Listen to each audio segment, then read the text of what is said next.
أما بعد فأعوذ بالله السميع العليم من الشيطان الرجيم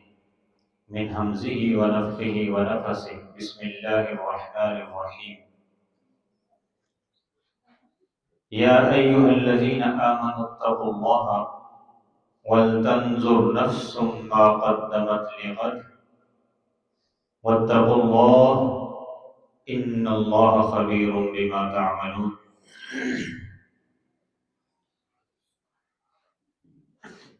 صدق الله العظيم وصدق رسوله النبي الكريم ونحن على ذلك لمن الشاهدين والشاكرين والحمد لله رب العالمين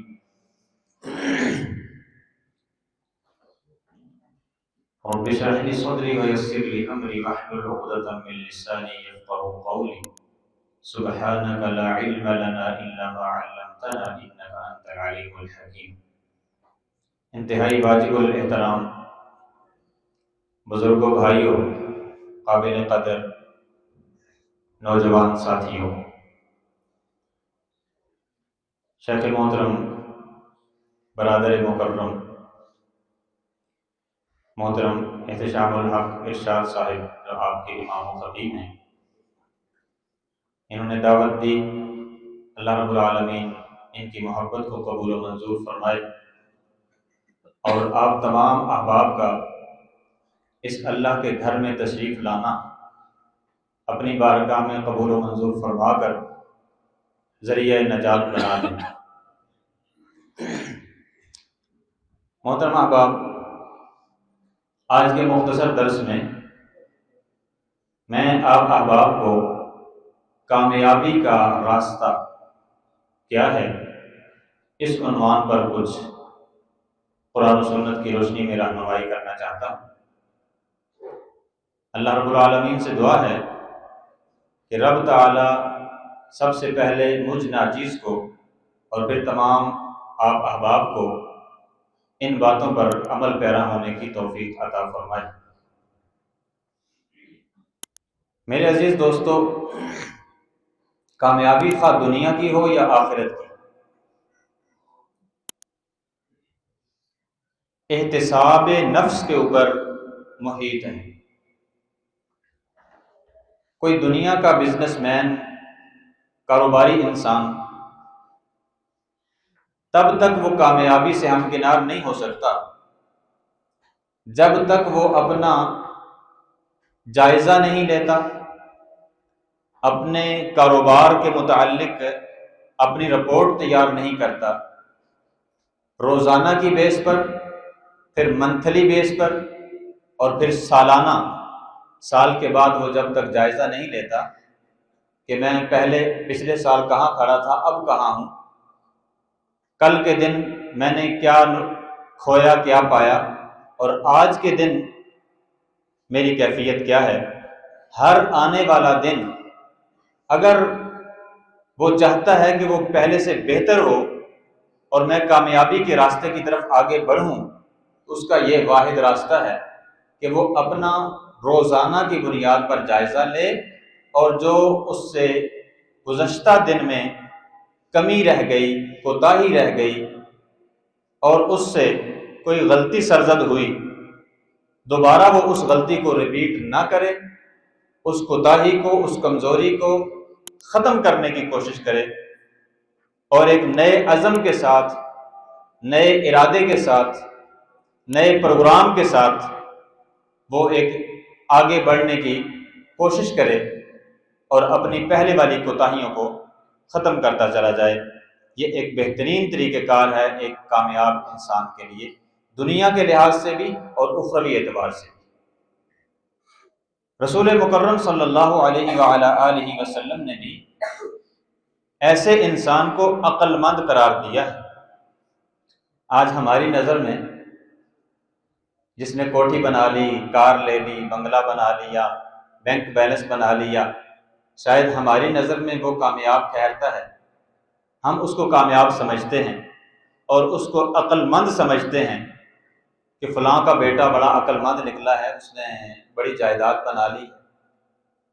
مگر کاش کہ ہمیں قرآن و سنت سے آگاہی ہوتی، ہم اپنے رب کی باتوں کی طرف توجہ کرتے ہم اپنے اللہ اور اپنے پیارے پیغمبر جن کا ہم نے کلمہ پڑھا ہے حضرت محمد الرسول اللہ صلی اللہ علیہ وسلم، ان سے ہم رہنمائی لیتے تو ہمیں اس بات کا اندازہ ہو جاتا کہ ان کی نظر میں کامیاب کون ہے، انہوں نے کامیاب کس کو قرار دیا ہے۔ اگر کامیابی اسی چیز کا نام ہوتی کہ دنیا کے اندر بینک بیلنس جوڑ لیا جائے، کار کوٹھی بنگلہ بنا لیا جائے، تو اللہ کی قسم اللہ تعالیٰ اپنے نبی سے بڑھ کر اس دنیا میں کار کوٹھی اور بنگلے کسی کو نہ دیتا۔ ایسے ہی ہے، کیونکہ رسول اللہ صلی اللہ علیہ وسلم ہی اللہ رب العالمین کی سب سے پسندیدہ، سب سے برگزیدہ ہستی ہیں، اس میں کوئی شک نہیں۔ ہر مسلمان کا یہ عقیدہ ہے کہ اللہ کا محبوب جس کے ساتھ اللہ کو سب سے زیادہ پیار اور محبت ہے وہ حضرت محمد الرسول اللہ صلی اللہ علیہ وسلم کی ہستی ہے۔ تو اگر یہی کرائیٹیریا ہوتا کہ دنیا کی مال و دولت جس کو زیادہ مل جائے وہ اللہ کا محبوب ہے، تو پھر حضرت محمد الرسول اللہ صلی اللہ علیہ وسلم سے بڑھ کر کسی کے پاس دنیا کی مال و دولت اور بنگلے نہ ہوتے۔ مگر ہم دیکھتے کیا ہیں کہ رسول اللہ صلی اللہ علیہ وسلم کے گھر میں ایک ایک مہینہ تک آگ نہیں جلتی۔ حضرت عائشہ صدیقہ، میری اور آپ کی ماں، ام المؤمنین سیدہ عائشہ صدیقہ رضی اللہ تعالی عنہ بیان فرماتی ہیں کہ ایک ایک مہینہ گزر جاتا تھا اور ہمارے گھر کے چولہے میں آگ نہیں جلتی تھی۔ اللہ اکبر کبیرہ۔ گھرانہ کون سا ہے؟ کائنات کا سب سے افضل گھرانہ، کائنات کا سب سے اعلیٰ گھر، اس کے گھر میں صورتحال کیا ہے؟ دنیا کے لحاظ سے اللہ تعالیٰ نے کیفیت کیا رکھی ہے کہ مہینہ گزر جاتا ہے گھر میں آگ نہیں جلتی۔ مطلب کیا ہے؟ کچھ پکانے کو ہو تو آگ جلائیں۔ میرے عزیز دوستو، آئیے میں بات کو اختتام کی طرف لے کے جاتا ہوں۔ میں جس بات کی طرف توجہ دلانا چاہتا ہوں وہ یہ ہے کہ آئی چلائی والی زندگی نہ گزاریں۔ یہ جانوروں کی زندگی ہے، جانور اپنا محاسبہ نہیں کرتے، احتساب نہیں کرتے۔ ہمیں اللہ نے انسان بنایا ہے، شعور اور عقل کی نعمت سے مالا مال کیا ہے، یہ بہت بڑی دولت ہے اللہ رب العالمین۔ اس کو یوٹیلائز کیا جائے، اس عقل کو استعمال کیا جائے، صحیح راستے پر اس عقل کو لے کے آیا جائے۔ رب کا قرآن کیا کہتا ہے کہ بہت سے لوگ ایسے ہیں اس دنیا کے اندر،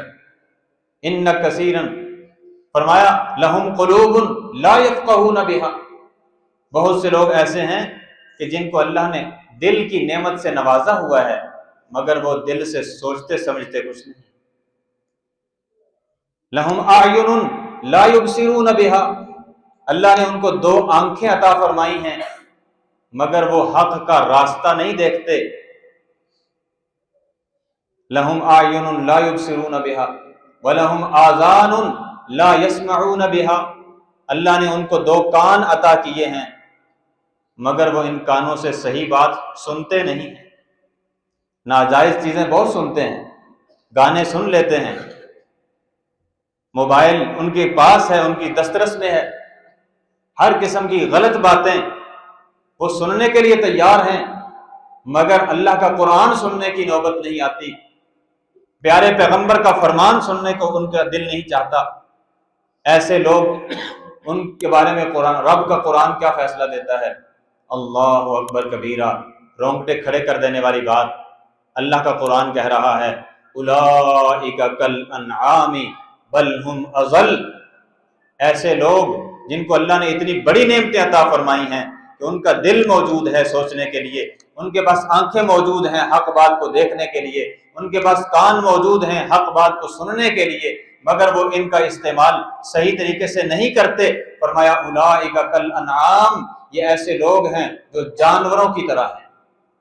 انعام جانوروں کو کہتے ہیں، یہ لوگ جانوروں کی طرح ہیں۔ اور یہیں پر بس نہیں میرے دوستو، اللہ نے یہ جملہ بولا بل ہم اضل، کہ یہ جانوروں سے بھی گرے ہوئے لوگ ہیں، جانوروں سے بھی بدتر لوگ ہیں، جو اللہ کا کلام سننے کے لیے، اللہ کے اتارے ہوئے جو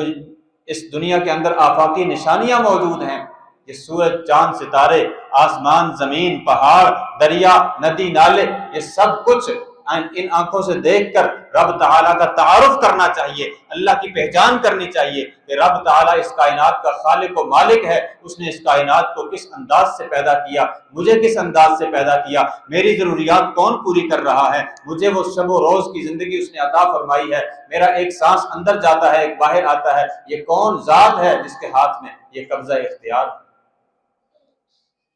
میرے عزیز دوستو، ہمیں انسان اللہ نے بنایا ہے، اشرف المخلوقات بنایا ہے، ہمیں اپنی حیثیت کو سمجھ کر، ہمیں اپنے مقام کو پرکھ کر، جانچ کر ہمیں زندگی بسر کرنی چاہیے، اور جہالت والی زندگی نہیں، نادانوں والی زندگی نہیں،